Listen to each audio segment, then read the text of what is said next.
This is the Liaison podcast with Izzy Park, and today's travel show is about the Dubai desert, where cutting-edge innovation transforms science into something that feels impossibly magical. Picture this. You're standing 828 metres above the ground, so high that clouds drift below your feet, and the entire Arabian desert spreads out like golden velvet to one horizon, while the turquoise Persian Gulf sparkles to another. The sun's setting, painting the sky in shades of rose and tangerine, and beneath you, a forest of crystalline towers begins to glitter like someone's tossed diamonds across the landscape. This is the view from the Burj Khalifa, the tallest structure humans have ever built. And honestly, it makes you feel like you're witnessing what happens when a civilization decides that the word impossible is just a suggestion they're choosing to ignore. Dubai is humanity's most audacious fever dream made real. A city that leapt from fishing village to vertical metropolis in barely 2 generations, creating a skyline that looks like it was designed by someone who grew up on sci-fi films and unlimited budgets. And here's what's bonkers about it. The ambition isn't slowing down.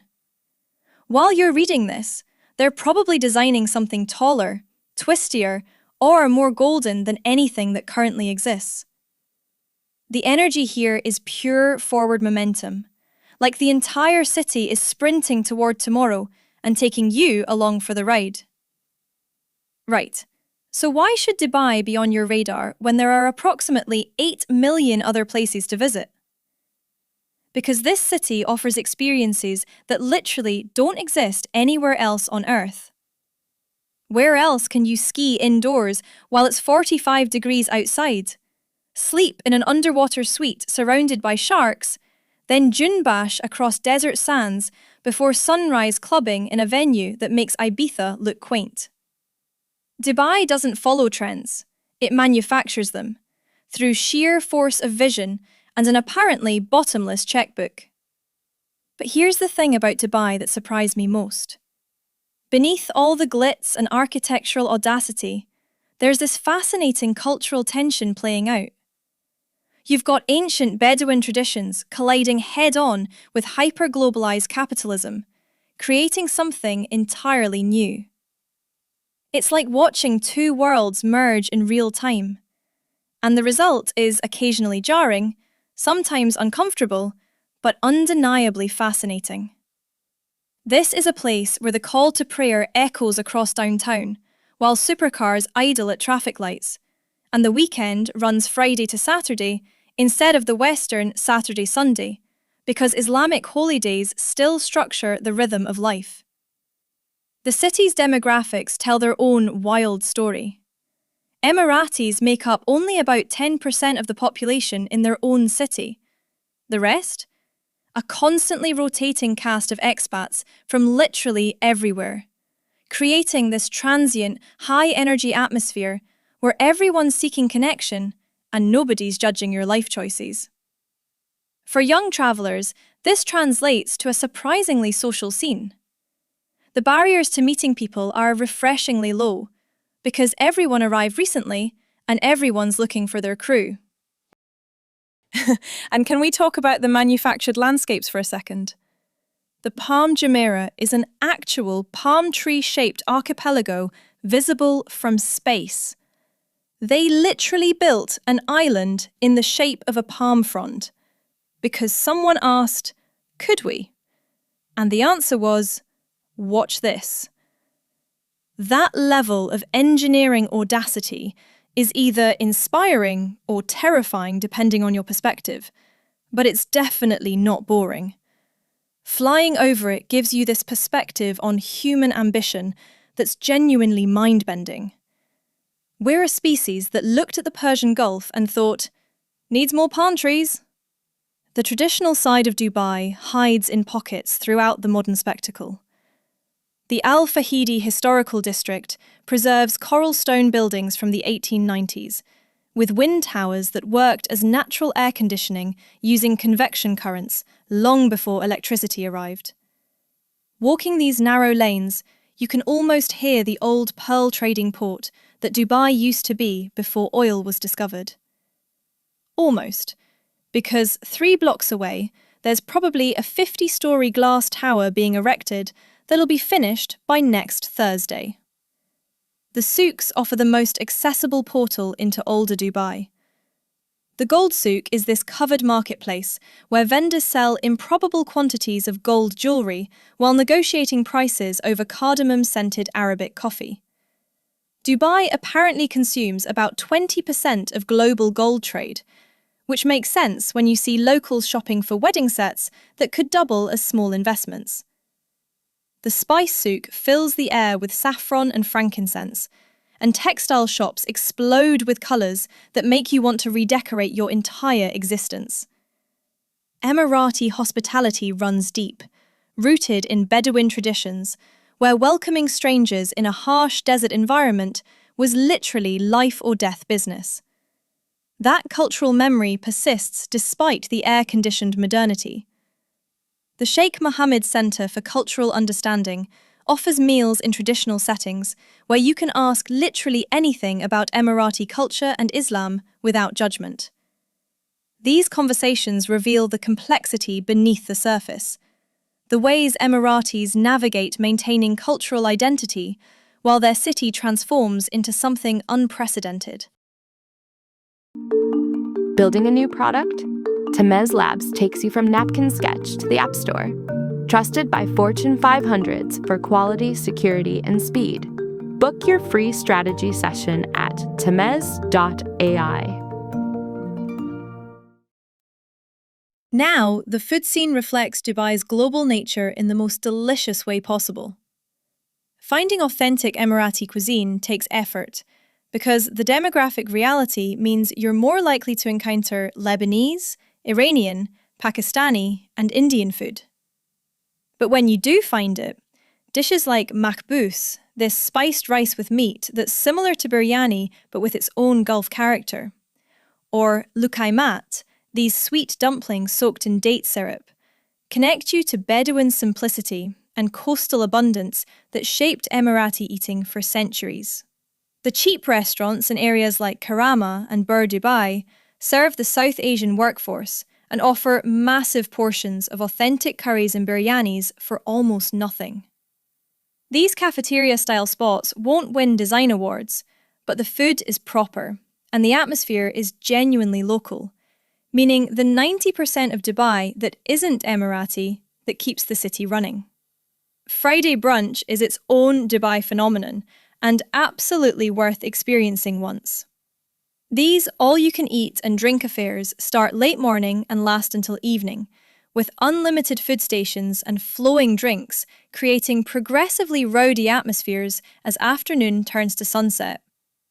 It's excessive and ridiculous, and somehow perfectly Dubai. The whole city participates, from beach clubs to hotel restaurants, each trying to out-excess the competition. Standing in the desert at sunrise puts everything into perspective. The city disappears behind you, and suddenly it's just you and this vast, silent ocean of sand that looks rose gold in the early light. The temperature is actually pleasant before the sun climbs too high, and the silence is profound. This is the environment that shaped Emirati culture, this unforgiving landscape where survival required community and hospitality, and reading the smallest signs in sand and sky. Dune bashing tours turn this landscape into an adrenaline sport, with drivers hurtling over dunes at physics-defying angles. But the quiet moments between thrills remind you this desert is ancient and powerful, and completely indifferent to human ambition. The nightlife scene operates in this interesting space between conservative Islamic values and hedonistic tourism economy. Because alcohol is restricted to hotels, bars and clubs cluster in hotel properties, creating an expensive but undeniably glamorous scene. Rooftop bars like Mercury Lounge offer those impossible downtown views with cocktails that cost more than dinner elsewhere, but come with skyline vistas that make you forgive the price. White Dubai is this rooftop superclub that brings international DJs and bottle service culture, where everyone dresses up because the expensive drinks mean you're committing to the night. Beach clubs blur the line between day lounging and night partying brilliantly. Places like Zero Gravity start as beachfront restaurants with daybeds, then transform as DJs arrive and the sun sets, until you're dancing with sand between your toes and the Gulf breeze cutting through the heat. The vibe is international and transactional in some ways. Lots of networking and Instagram posing. But genuine connections happen too. The transient expat population creates openness to meeting new people because everyone's seeking their temporary Dubai family. The experiences unique to Dubai stack up quickly.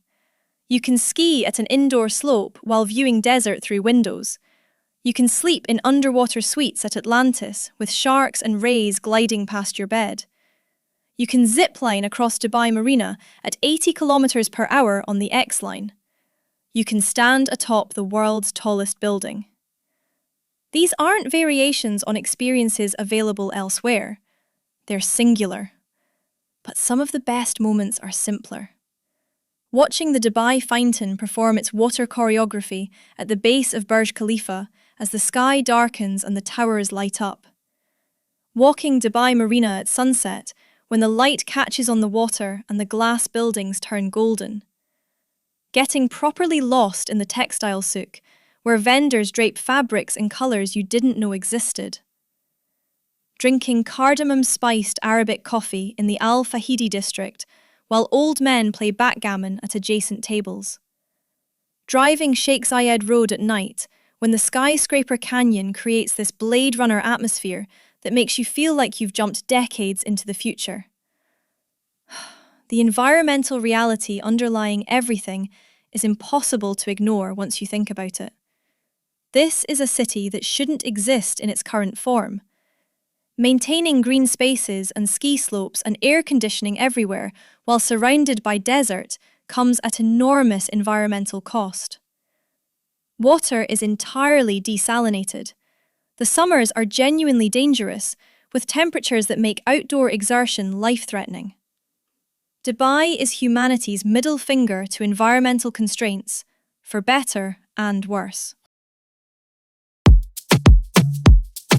Oh, hey, friend. Do you like what you're hearing? Now you can have a ridiculously amazing podcast, too. Check out holler.studio to get yourself one today. Hatta, about 90 kilometers inland in the Hajar Mountains, offers a completely different face of the Emirates. Suddenly, there are mountains and a dam where you can kayak, and heritage villages that show what life looked like before oil. The contrast with downtown Dubai is so stark it's almost funny, like visiting two different countries an hour apart. The Museum of the Future, opened recently, is this torus-shaped building covered in Arabic calligraphy that looks like it landed from another century. Inside, exhibitions explore technology and innovation in ways that feel appropriately forward-thinking for a city obsessed with tomorrow. It embodies Dubai's orientation perfectly, always looking ahead, always asking what's next, sometimes forgetting to glance back at where it came from.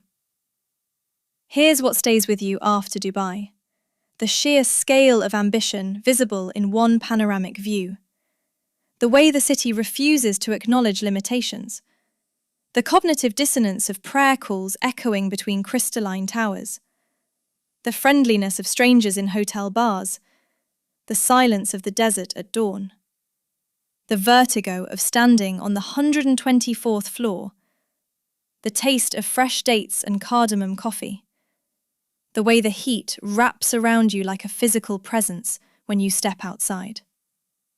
Dubai isn't subtle. It's not understated or rustic or undiscovered. It's the opposite of all those things, gloriously and unapologetically.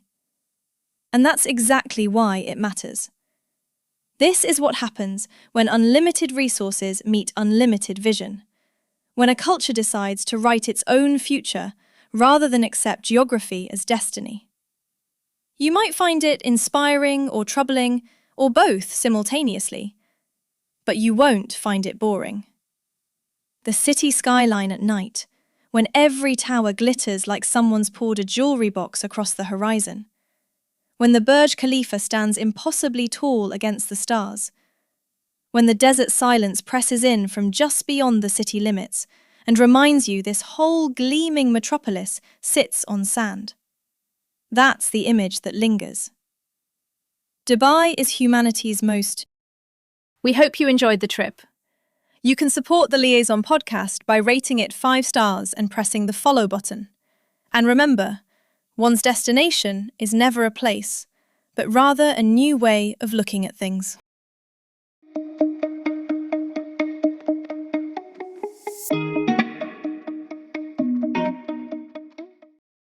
Grep News. Tamez.